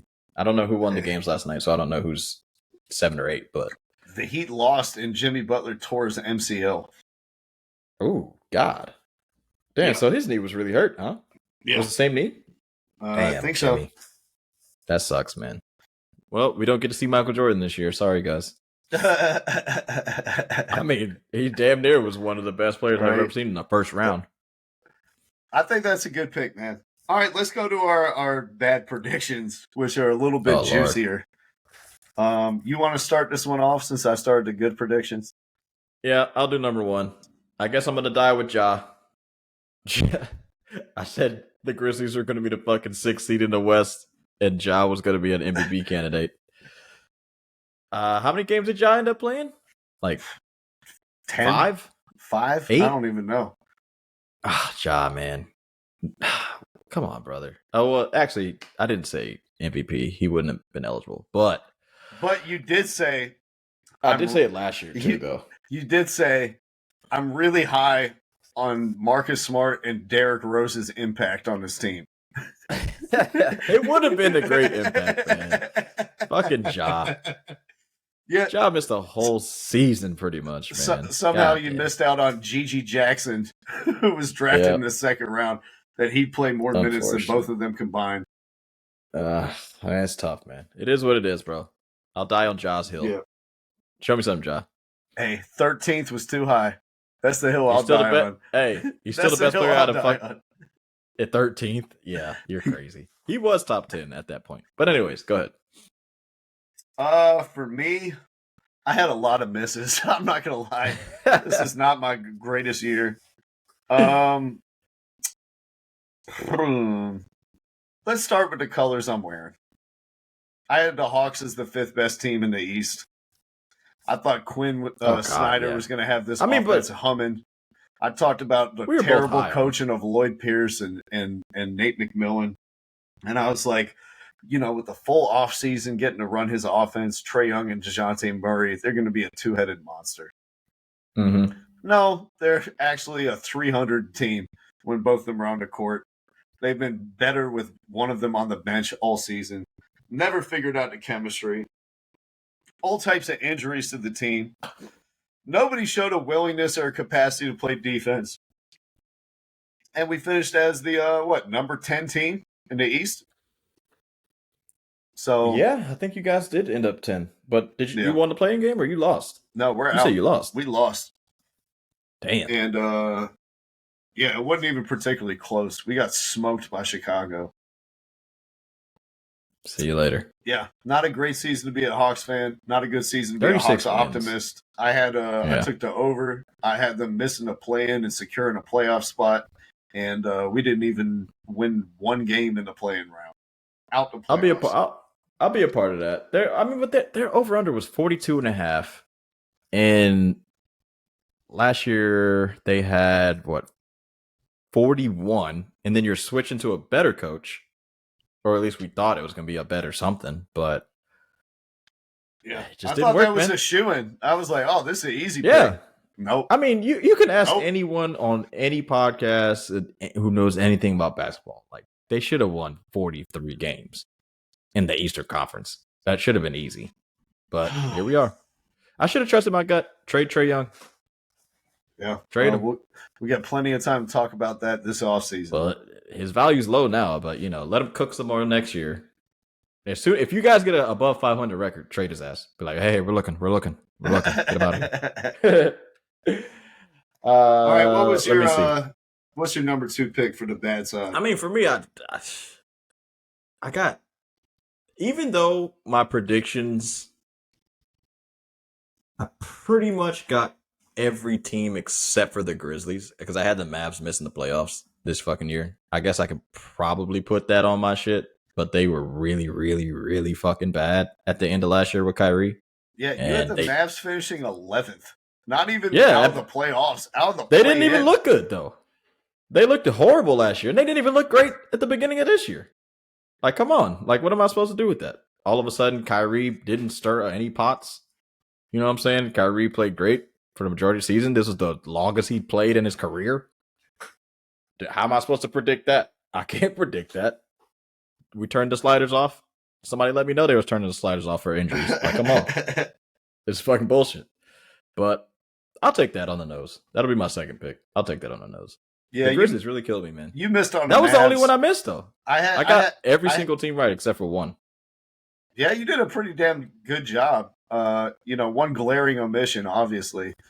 Yeah. I had the Mavs as 6th, and they finished. What did they finish? Did they finish 6th? They finished 5th. 5th. All right. It's one game. It's only one game. Decent on that. 11 is crazy, though. 11 is out of the play-in, Terry. Hey. 11 is crazy, bro. They got the second. 43. If Jokic wasn't alive, then Luka would be winning MVP. And y'all had him 11th? It's my bad. I should have thought about the Grizzlies. That's on me. I fucked up. I like Ja. I'm sorry. I like to the Grizzlies. It all comes I like back people, to the Grizzlies. I like people that can jump and sprain their ankle. I'm sorry, Jokic. Jump off the ground. I love the way Jokic plays, but like this fucking I'll never get hurt because I don't fucking get off the floor shit is very annoying. And the Americans are getting played out. It's pissing me off. If you got any explosion, people just fucking put their foot right under you and you're done. I'm pissed. Go ahead. Hey, Sorry, Luca. high volatility. Geez Louise. I had some other rough ones. I had Orlando missing the play-in as the number 12 team in the East. Orlando. Oh, you did have Orlando. Yeah, I was really low on Orlando coming into this season. They ended up finishing with the 5th best record in the East. I didn't even have them in the play-in race, and they avoid the play-in and make the playoffs. I was dead wrong on this one. Did you miss anybody besides them? Yeah. If you want me to go back to back, I had the Thunder as the 5th seed in the West. I mean, what you gonna do with that? Obviously, was wrong since they finished number 1. And that's a tough one. I had the Clippers 9th in the West. Yeah, you hated the Clippers. I just felt like this year was gonna be the year. And you were right. I was like, what are the odds that Paul George and Kawhi Leonard played 50 games each this season? They played almost every game. 0% is what I said. 0%. But that's what I said, though. When we were looking at the over-under at 46.5, I was like, all right. Like, their record, I believe, when we were looking at it, was they had like a 65% winning percentage or something crazy.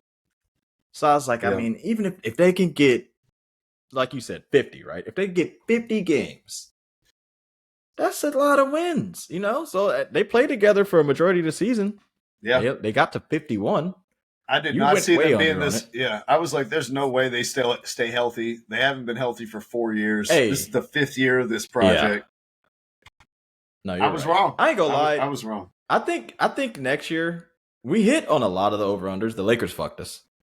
But it was only by half a game. But they fucked us. I think we should actually bet money on the over-unders next year. We're in the middle of our... we did pretty damn well. I feel like we would have made some if we had done it this year. Yeah. Oh, stupid money. There was only 3 that we really were like way off on, but we pretty much got all of them. But that was your 1 and your 3? Yeah, I guess. I mean, take whichever one you want. The Thunder is 5th in the West, or the Clippers is 9th in the West. Either way, I was dead wrong. You can go ahead and take... You could take a victory lap on this one. I had the Suns being the 2nd seed in the West.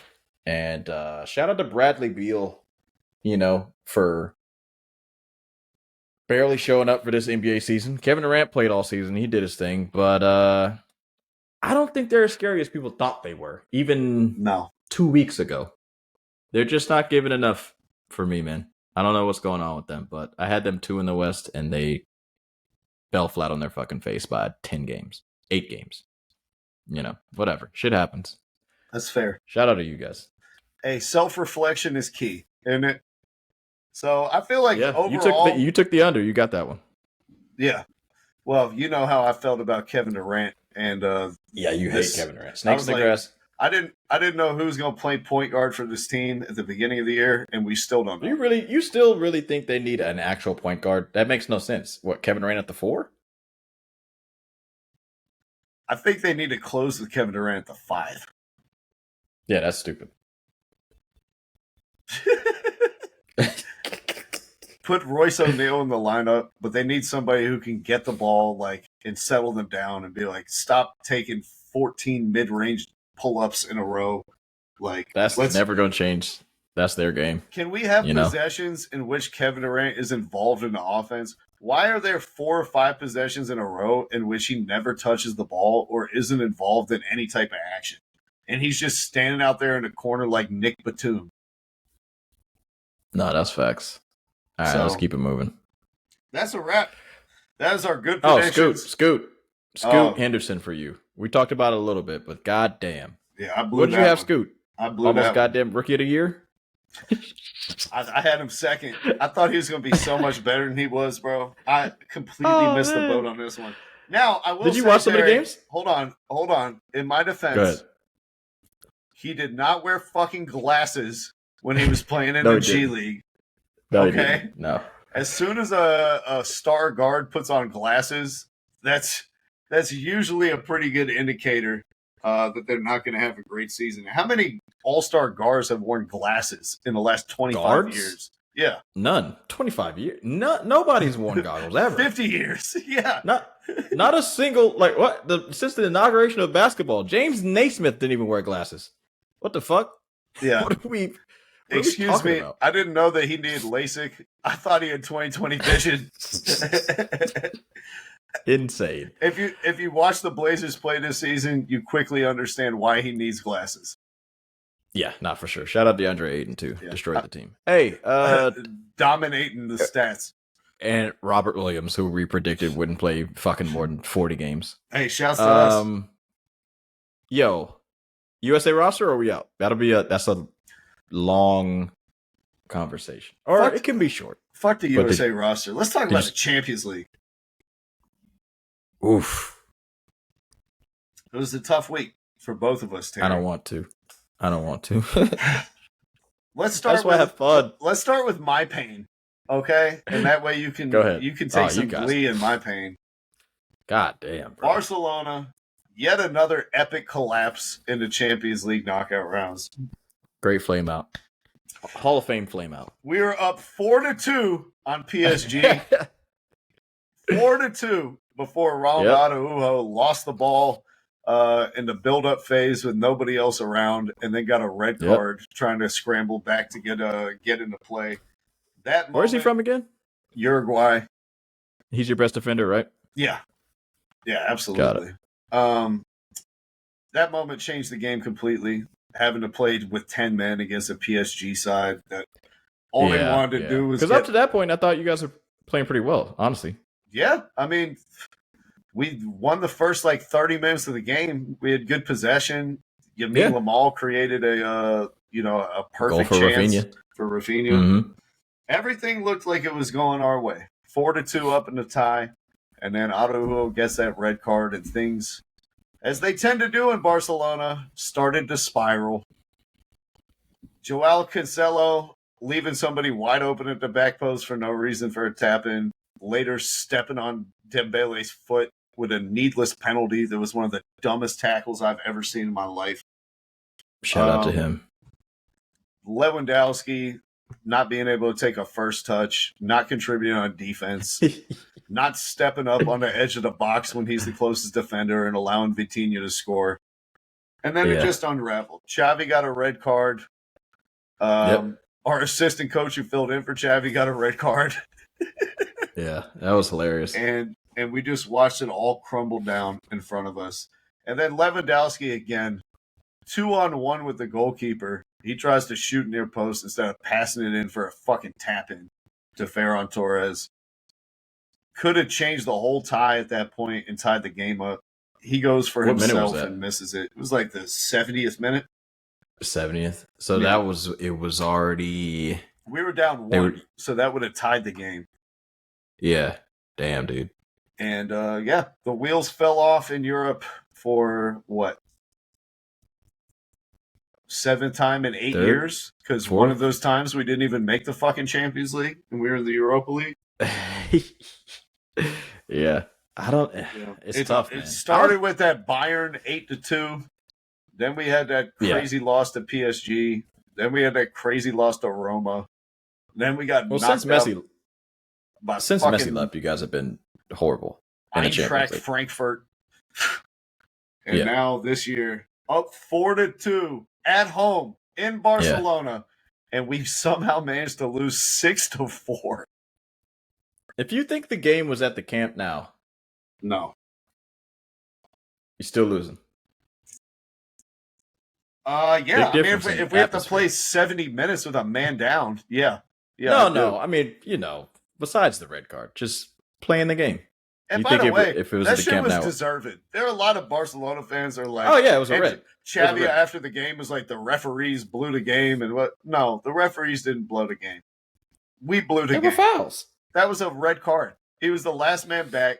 He didn't make any attempt to get the ball. He fucking put his hand on his shoulder and grabbed him. Yeah, it's a red. It's a foul.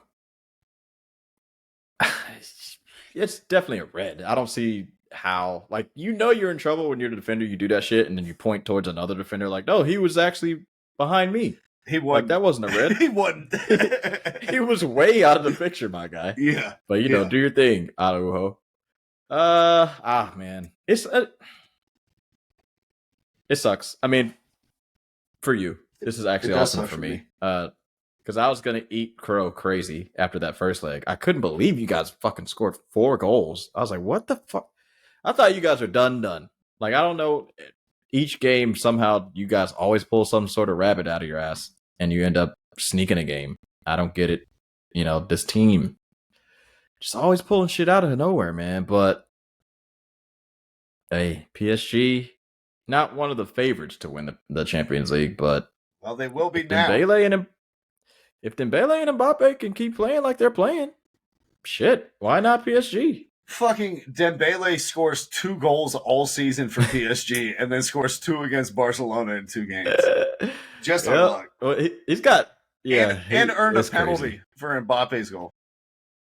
Yeah. Oh man. Yo, your boy Yamal's gonna be good though. But yeah, you guys lost. I mean, it is what it is. You know, PSG, the dudes are fast as shit. Your team is decently slow especially without Araujo. So, you know, better luck next year. What are you gonna do with Lewandowski? I don't know. You know, I feel like you got something to talk about. Charlotte FC, come step up and buy your boy. Jesus Christ. Yeah, man. Sad day for Barca, but hey, man. It's the same old, bro. Your team's going to suck, and you guys are still in debt, right? Yeah. Oh, yeah. Horrific debt. Good luck. It's over. It sucks because Madrid is flying sky high. Well, let's talk about it, man. I still got love for City, though. They ended up beating you guys 4-4 in penalties. I think they had 4 and you had 3 in the PK shootout. Hell of a fucking game. Again, outside backs proven to be one of the reasons that Barcelona or City lost this game. Kyle Walker did his best Joao Cancelo impersonation. Fucking keeping God, what's that Brazilian Rodrigo? Rodrigo or Vinicius? Yeah, keeping Rodrigo on side and then not marking him once he recovered back into play for the cross for him to tap in. Oh man. Just horrible defending. And then from then, Madrid was like, "Yeah, we're parking the fucking bus." Like, yeah, that was a tough one, bro. Because honestly, because I rewatched the game. Of course, you were telling me about it, but I had to. I was working and stuff. But man, we played well. I think we deserve more than what we got, but can't switch off. With that being said. It was the first tie, and De Bruyne, you know, he usually I would say he isn't the greatest in like some of these games. Oh, really? You know, like the very important games, he really doesn't do a whole lot. Yeah, fucking big game flop, bro. He kind of is. He scored in this game though. I'll give him that. Yeah, and then had a chance to win it and fucking didn't pass that shit, just like Lewandowski for a tap in. And he's like, I'm going myself. Didn't even hit the target. Shit happens, man.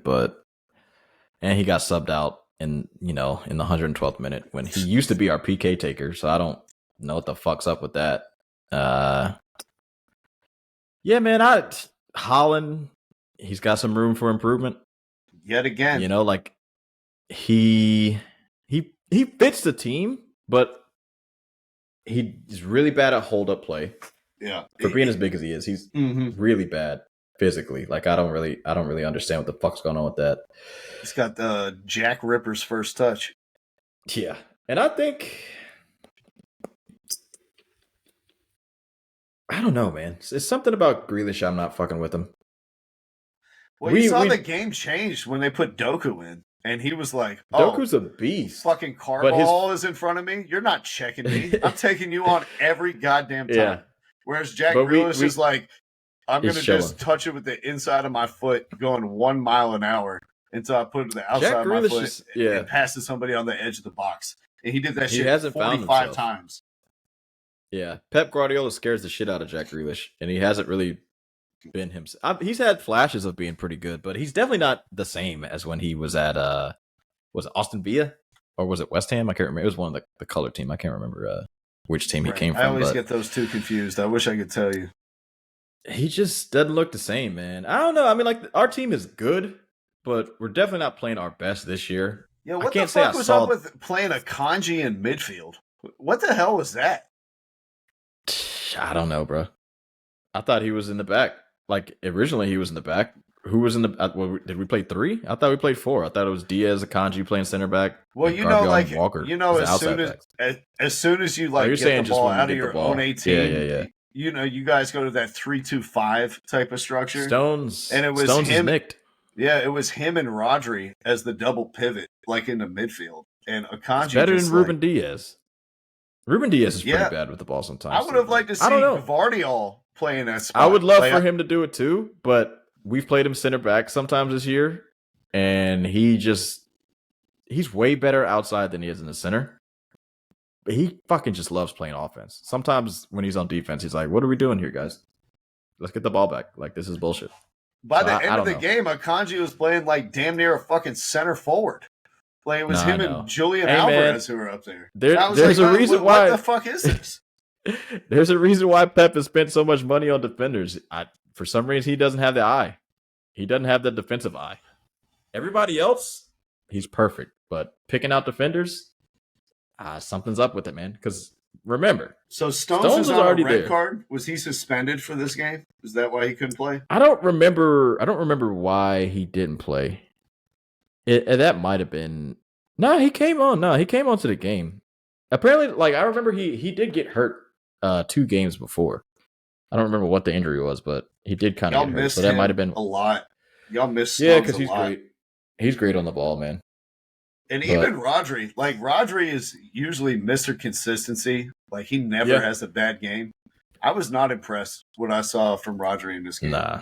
We didn't play well, man. It is what it is. And we were at home. Yeah. It was really the away game that fucked us, if we're going to be completely honest, because we scored 3. We shouldn't have gave up 3. We should have really just realistically gave up like 1 of those goals, maybe 2.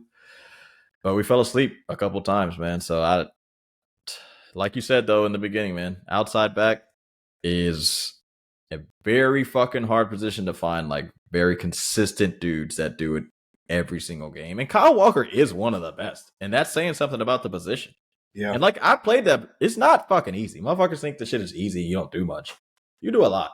And I tell you what is easy, to turn your head and see when the ball is wide. Who do I have to mark? Ball watchers. It happens to the best of them, man. It's crazy, bro. I would yell at my fucking 11-year-old boys for doing that shit. It happens to the best of them, man. And you know, 2 best teams in the world.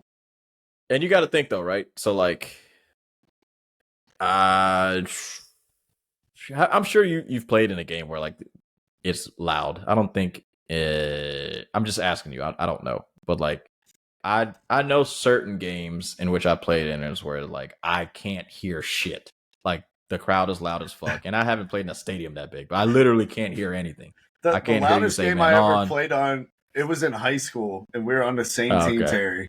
And we were playing against some team that was like in the middle of nowhere, North Carolina. It was like a bunch of baseball parents and shit like that, and they were just talking shit the whole fucking time. And I fucking slide tackled this dude like out of bounds, and then he got up and I pushed him back on the ground when he was staying out of bounds. And his mom was like, "You're a monster." And I was like, "Yeah, and your son's a little bitch." No, that's awesome. But nah, man, it's just sometimes you can, like, have a lapse in judgment. Like, it happens to everyone, even the best players in the world. It is what it is. But, you know, I won last year. The one team that you can't have a lapse in judgment against is Real Madrid, because you can outplay them for fucking 88 minutes, and between the 88th and the 93rd minute, they might score 2 goals to win the game. They're a very disciplined team, bro. They got a good team. They're the favorites, I would say, to kind of win the whole thing. And I gotta say, this Rudiger-Haaland matchup, Haaland looking a little exposed out here. Bro, he's not good in the air. If you watch his games, he's horrible. All this Haaland should have won the Ballon d'Or talk. Like, let's go ahead and stop it. Let's go ahead and stop it right now. Nah. We can't do that. We're not doing that. Shout out to Messi, but we're not doing that. I'm not even gonna have that conversation. But yeah, he's got room for improvement. He really does. It's unfortunate, man. He got pocketed. He was terrible in the build-up. Couldn't hold the ball up. Couldn't link with other players. Every cross, it seemed like he jumped a half a second too early and was like he does it every time on his way coming down when he makes these headers. He does it every time, bro. He does it every fucking time, man. And he's too big to be doing that. I was shit. not impressed. He doesn't like contact. And then he was mad as fuck when he got taken off in extra time. It's like, my God. Oh, is that one of the only games you ever watched him play? No. For City? Of course not. For City? No, for Holland? City. Yeah. No, I've watched like 40 games for him playing with City. Oh, okay. Yeah, I'm just saying, he was so mad when he got subbed off. It's like, dude, you didn't do shit the entire game. Like, what are you mad about? Of course we're going to put on somebody who can come and actually link with the midfield. Well, the reason, like, we lost the PK shootout because of those substitutions, though. Yeah, like I get Holland is your PK taker, and he wasn't there. Holland is the PK taker, and Kevin De Bruyne is a PK taker. He subbed both of them out in extra fucking time, not in the run of play, or not in regular time, not in the 90 minutes, in the overtime when you still have a grasp of maybe it might go to PKs. You only get 30 minutes to play. It's 2 15-minute halves, and they go by fast as fuck. You sub out your two best fucking PK takers. Yeah, I don't think Guardiola. I don't think Pep thought that Bernardo Silva was going to shoot his penalty right down the center of the fucking goal against a backup. Well, don't take out your two best. Who does that? Yeah, he did this. He did it again. He pepped it. Big Pep, pepping it up. Fucking idiot, man. Love him, but I hate him at the same time. We won the Champions League without you. Not the Champions League. We won the league without you. Mancini. I'm just saying. Mancini. You gotta do. That's just a really stupid coaching decision to me. I get that both of them underplayed and underachieved in this game, De Bruyne and Haaland, but when it looks like the one game on, you got to leave one of the two on if it's going to go. When it looks like the game is going to PKs, like, come on, bro. Like, help me out. The fuck are we doing? Whatever. Good shit, Madrid. Good shit, PSG. Our teams are out. I won a Champions League last year. I'll take it. Does seem like it's set up to be those two in the final, doesn't it? Man, I mean, I don't have if Mbappe does this, he's taking the mantle and he might run with it for a while for best player. Nah, he got shut the fuck down against Barcelona. He didn't do shit over two legs. He scored a penalty. He scored 2 goals. Bro, he scored a penalty that Dembele won, and then he scored a tap-in after the game was fucking over. Why do people act like PKs are easy? We don't, but I'm just saying he didn't earn it. It's like he was stifled throughout the entire game. He looked frustrated. Hey, a goal's a goal. And he got 2 of them. He got 2 of them. I'm just saying. Didn't play well, though. As crazy as it is, like, didn't play well. So who's the best player in the world? Who's the best player in the world? It's Messi. What? Okay. I'm out. All right. Don't forget that World Cup wasn't too long ago, bro. Thank you, everyone. This is a fantastic episode. Monday, we'll be doing all NBA talks. Like every episode, we will say subscribe, like, and comment on the video. We'd greatly appreciate that. North Carolina continue to stand up. Anything else? No. We'll be back Monday also to preview the playoffs, and we'll give you our picks for each playoff matchup in the first round. The NFL draft is on Thursday. I'm sure we'll have some coverage on that as well. So big week ahead for the official line steppers. Big week for y'all. Thank you for all your support. Kendrick, hey, hold on. Kendrick versus Drake? Who you got? I know you haven't heard anything, but it's Kendrick. If you were to pick one. Hey, man. It's not even close. You got to listen to the diss tracks. Listen to the diss tracks. Kendrick has to make a response. Nas or LL Cool J? Who do you got? No. Listen. Why are you doing that to Drake? That's fucked up. No, I'm saying Kendrick came out with the feature. He had one verse on the feature. It was a diss to Drake. Killed it. It was beautiful. Drake came out with a whole song. So I want you to listen to both of those. Come back to me on Monday. When's the last time you heard Drake on a song with another artist and you're like, Drake bodied him? I'm not saying that. you just need to listen to the diss. You're doing too much. You're thinking about regular music. You just need to listen to the 2 individual diss tracks. There's also some Rick Ross diss and a J. Cole diss, which are fucking hilarious. The Rick Ross one is funny. The Drake one, right? Yeah. He did a Rick Ross. It was Drake who did that. Yeah, it was Drake and Rick Ross. They're going back and forth. But Rick Ross is really like just in the middle between 2 of the best rappers of our time, Kendrick and Drake, are in a beef. Ross, we don't need you fucking this up. I like the entertainment, but leave it to the big dogs, all right? You got any opinion on J. Cole putting out a diss track and then apologizing? Hey, man, if it's not in his heart, it's not in his heart. We know where to put you in the rap game. That's all. I mean, did you listen to the whole apology?